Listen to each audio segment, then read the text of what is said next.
सोनल बहुत अच्छा बोली है, लेकिन हमको पता है आपके बारे में कि लेकिन हाँ, एक बार पहले से जोर से आप लोग ताली बजा दो।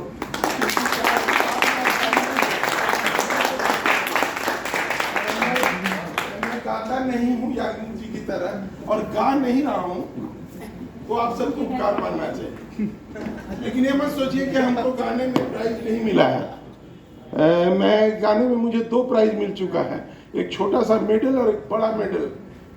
तो छोटा सा मेडल मुझे गाना शुरू करने के लिए और बड़ा मेडल आप लोग जानते हो किस लिए क्या है। देखिए क्या है, मैं कवि हूँ और कवि की बड़ी दुर्दशा थी। याग्निक जी पहले मेरे पहचान नहीं थी, तो एक बार हम लोग फ्लाइट से जा रहे थे, तो याग्निक जी बोले कि मैं स्टेट बैंक में काम करता हूँ।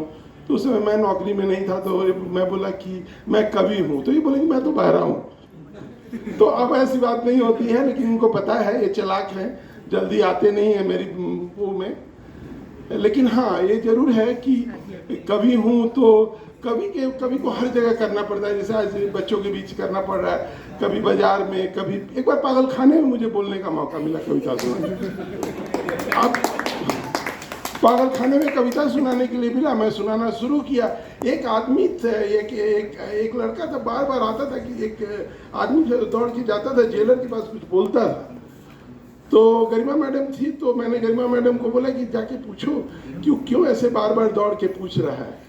तो गरिमा मैडम आई तो बोली कि जानते हैं सर, वो बोल रहा है कि ऐसे ऐसे पागल को खुला छोड़ दिए और हम लोग को पागल खाने में ले आके रखे। सो कवि के बारे में बोला जाता है कि एक दिन मेरे को बोला, एक दिन गनवानी जी ये बोले कि कवि, मैंने बोला कवि तो आधे पागल होते हैं। तो बोले नहीं सर, पूरे पागल होते हैं। मैं बोले नहीं, कवि तो आधे ही पागल होते हैं, पूरे तो वो होते हैं जो उनको बुलाते हैं स्टेज।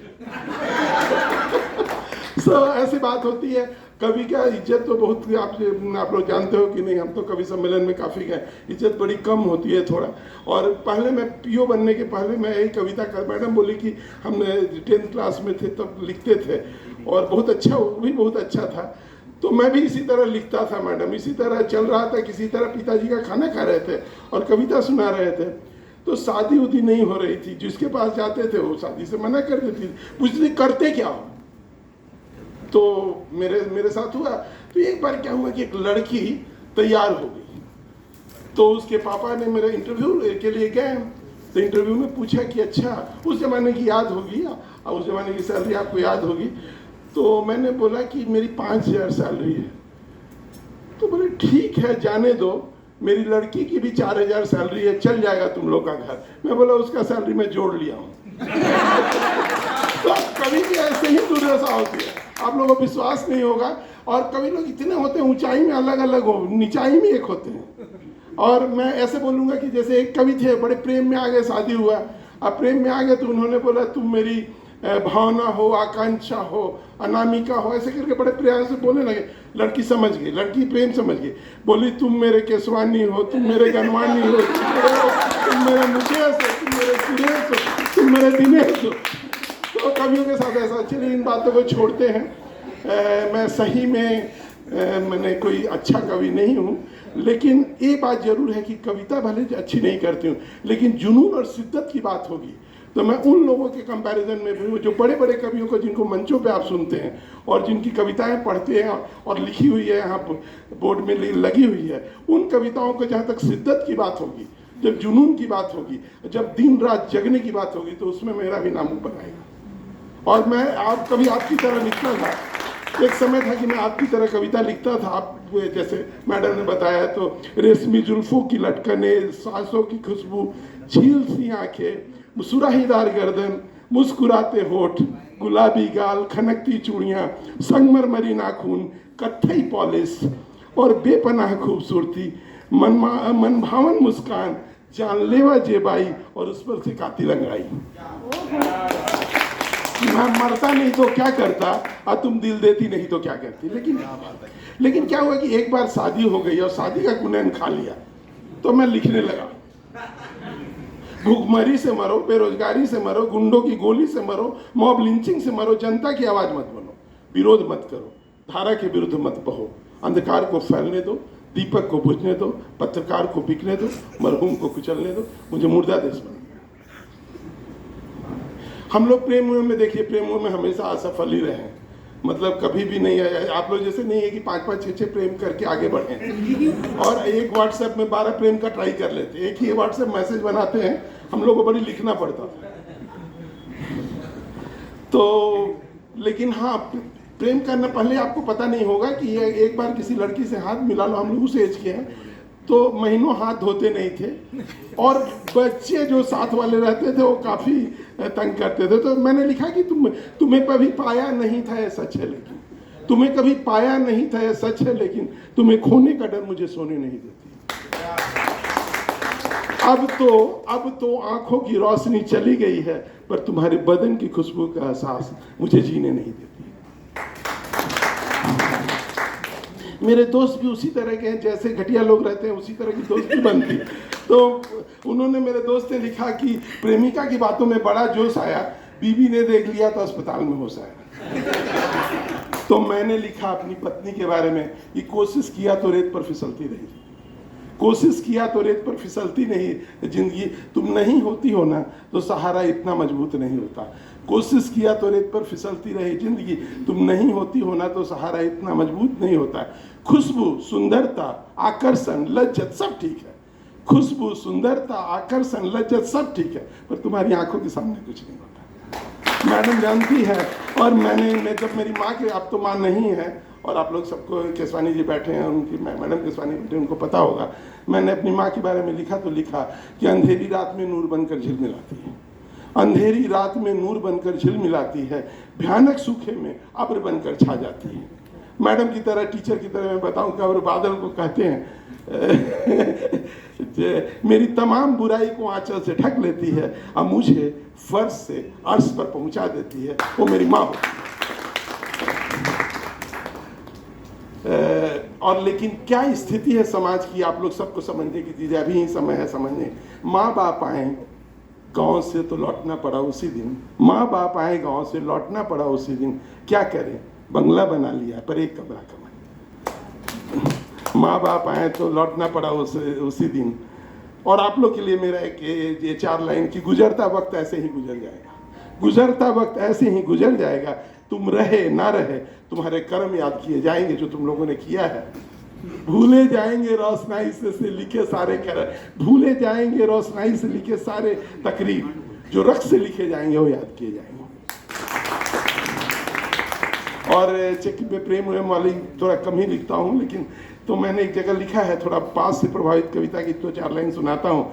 डरावना होता है विरोध की ताकत का खत्म होना, खामोश रहना बर्बरतापूर्ण आदेश के प्रति, मरी मछली की तरह धारा के साथ बहना, आंखों का होना पर दृष्टि का गायब होना। और तुम लोग ये लाइन जो लिखी हुई है नीचे कविता की, खुशियों का तिरोहित होना, जिंदा लाश बनकर जीना, मौत आने के पहले मर जाना, डरावना होता है मंजिल का ना होना, सपनों का मर जाना। और तुम लोग के लिए कि वो है कि मासूम हो, नहीं जानती तुम हुस्न के सौदागर हो। ये लड़कों लड़कियों के लिए, मासूम हो तुम नहीं जानती हुस्न के सौदागर हो, पर तुम्हारा जो हुस्न चला जाएगा, तुम्हारा जब हुस्न चला जाएगा तो बताओ कौन आएगा। अभी तो धन दौलत प्रेम फूल माला सब है साथ, अभी तो धन दौलत फूल माला सब है साथ, जब वो लूट जाएगा तो तुम्हारे पास कौन आएगा, सोचने की जरूरत है। और मेरी पहली किताब की पहली वो कविता है, जब मैंने कंदील जलाया है, उसमें मैंने कहीं लिखा है कि जब सांसें साथ थी तो कुछ ना था, जब सांसें साथ थी तो कुछ ना था, सांसें क्या छीनी कि फूल माला चढ़ाया गया। मुझे जब आग में ही जलाना था, जब मुझे आग में ही जलाना था तो क्यों न लाया गया, मर तो मैं कब का गया था, आज तो बस जलाया गया। और केसवानी जी हैं, उनके लिए मैं लिखता हूँ कि मैं तुम्हें फूल के मेरे साथ काम किए हैं, फैकल्टी रहे हैं, मैं तुम्हें फूल के मानिंद समझता था, कभी फूलों की तरह खिल जाया कर, इतनी सी बात हो इतने गमगीन, इतनी सी बात हो और इतने गमगीन, मेरे मित्र कभी कभी तो मुस्कुराया कर। हम लोग तो प्रेम में सफल आप लोग जैसे नहीं हैं, और उनके लिए और है कि 2 4 5 में सफल हो, उनके लिए कुछ तो एक ही में सफल है तो दुखी ही होंगे। तो हम लोग याद करते हैं जिंदा रहने की, हम लोग जब याद करते हैं तो लिखा है मैंने कि जिंदा रहने की कोई निशा बाकी नहीं, बस सांस लेकर जिंदा बता, जिंदा रहने की कोई निशा बाकी नहीं, बस सांस लेकर जिंदा बता रहा हूँ। बस यही अलामत बची है जिंदगी में, बस यही अलामत बची है जिंदगी में, तुमको याद करके तुमको बुला रहा हूँ। यही अलामत बची है तुम जिंदगी में। और हम लोग किस तरह अपनी ज़िंदगी को देखते हैं, उस पर मैंने लिखा कि चेहरे के दाग अब भी दिखाई नहीं देते। चेहरे के दाग अब दिखाई नहीं देते। दाग तो बहुत है चेहरे पे भी, एक्चुअल में भी चेहरे के दाग अब दिखाई नहीं देते जब से सामने से आईना हटा लिया है। चेहरे के दाग अब नहीं दिखाई देते हैं जब से सामने से आईना हट गया है। झूठ का इस कदर आदी हुआ हूँ कि अब सच सुनने का हौसला नहीं होता। और आप लोग के लिए टूट कर तुमको चाहा था कभी, टूट कर इस सत्य को पहचाना है। आईना जो दिखाता था सब सच, आईना हटा के जाना है। और इस तरह कविता है। बाद में छोटी सी कविता, मुकम्मल कविता सुना दें आप लोग को। छोटी सी कविता है। मैडम है नहीं तो मैं प्रेम की कोई कविता पुरानी खोज खाज के लाता, लेकिन मैडम को सोचते हुए मैं कविता, क्योंकि हम एक कविता के बारे में बोलूँगा। एक तरफ घी की चुपड़ी रोटी है और दूसरे तरफ किसी को बासी रोटी का नसीब नहीं होता। मैंने आप लोगों को बहुत बार बोला है, जो पार्टिसिपेंट इंटरव्यू दे रहे थे, मैं बोला कि तुम कितने लक्की हो कि तुमको खाने को है। लोग दुनिया में एक बार बाहर निकलो तो तुम दुखी होगे, इंटरव्यू में होगा नहीं होगा उसके लिए टेंशन में हो।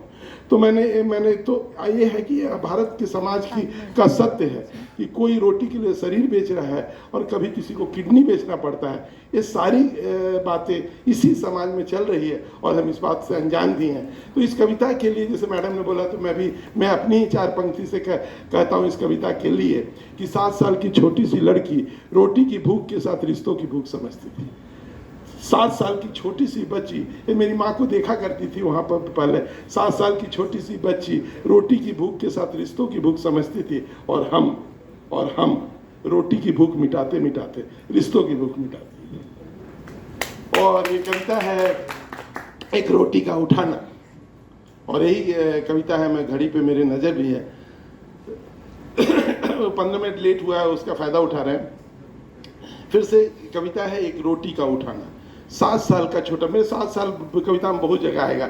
7 साल का छोटा सा बच्चा भूख से तड़पता हुआ, जैसे ही हाथ बढ़ाकर रोटी को उठाया, सामने बैठा दुकानदार 2 चपत लगाया।